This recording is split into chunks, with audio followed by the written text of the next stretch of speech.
These languages, they are not for us yet. Well, they're not for us. I don't know what it's talking about.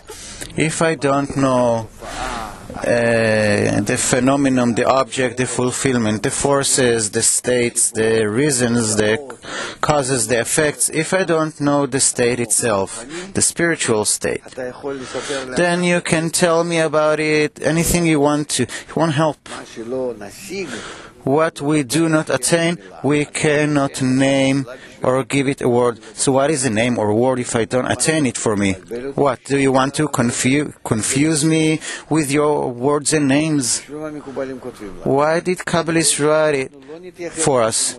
So that we won't relate to the names or words, that we will yearn and crave to attain the thing itself. And without the attainment, all these words are worthless. You can play with them any way you want to. It's like you can put them all inside a box, shake it, and connect it any way you want to. It doesn't matter. If we do not attain, then it is all a remedy. If you use it as a remedy, and if you don't, well, you're just confusing yourself. Therefore, we're not looking at the text itself. Well, sometimes we do. It reminds us what we've learned in other parts. But why are we looking at the text? Only according to the extent. Well, we're reading the text to think about the remedy. That is the important thing. Therefore, there are such places where it's real hard for me to concentrate. I'm reading lips, eyes, eyebrows. It's very confusing, and perhaps it's a good thing that it is confusing, because then I make a greater effort to depict the spiritual discernments, as here. He jumps, he receives, upper secrets, lower secrets. Don't understand anything. Nails, hands, fingers, the lines of the palm. According to the lines of the palms you have, you know how many people in the world understand about it. Therefore, we have to look at it only as a remedy. Only as a remedy. And as much as it confuses us more and more, this is like the evil inclination that comes to us. It has to awaken me more and more to hold on to the remedy. I demand the light that reforms. I want it to bring me an attainment. Without attainment, what we do not attain, we cannot name. Not a single word is understood. No name means nothing to me. Please continue. What? You just reminded me. You just mentioned the palm of the hand. What's written in the Zohar is written in the language of branches, and there are many people in the world that can claim to be able to use this. They borrow words from our earthly language, and he names spiritual discernments with them. My question is, if there are to these concepts, when they replicate in the physical world, if there's any meaning?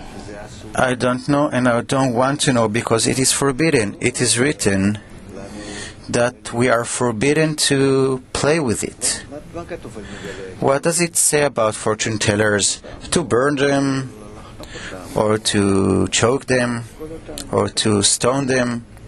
So it is written. Meaning, if you do that while you're reading the Zohar... No, not during the reading of the Zohar. Hold on. If you think while you're reading the Zohar, not about how to reach attainment and the route to the quality of bestowal, which the Zohar speaks about here, rather how, as a result, you learn about corporeal things, then you put yourself into stoning or burning in your soul.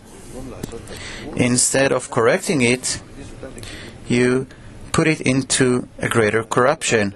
And this is what the Torah speaks about.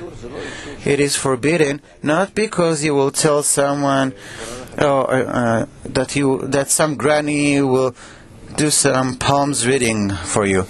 That's not it. The prohibition is for people who are walking towards the purpose of creation, and they can fall into such thoughts that it is talking about phenomena in the will to receive instead of phenomena in the will to bestow. And by doing so, they bring upon their soul such a judgment sentence that is written there, that this is what you have to do to someone who engages in fortune telling. This is what we're talking about. We're not talking about these simple people. What can they do anyway? It's not talking about them at all. The calculation is only with people who are in spiritual ascents. But these people that are in spiritual ascents, while you're reading, you don't disconnect and you don't begin to think about some palm. Okay, but maybe I'd have a thought about palm reading, and it's possible that I could see something in the palm of my hand. It is enough that you believe that in your palm there are signs talking about higher spiritual life. Meaning, in your will to receive, in Malchut, you want to reveal what you can reveal only by ascending Malchut to Bina. Listen to what I have to say instead of jumping and saying no. That inner resistance of you disturbs you from listening. Therefore, it is written, especially about people who want to reach spiritual results. It says about them that they are forbidden to read the books in such a way that they switch spiritual discernments into corporal discernments. It is spoken to such people, not about beasts. They can read it any way they want to. They can play in it any way they want to.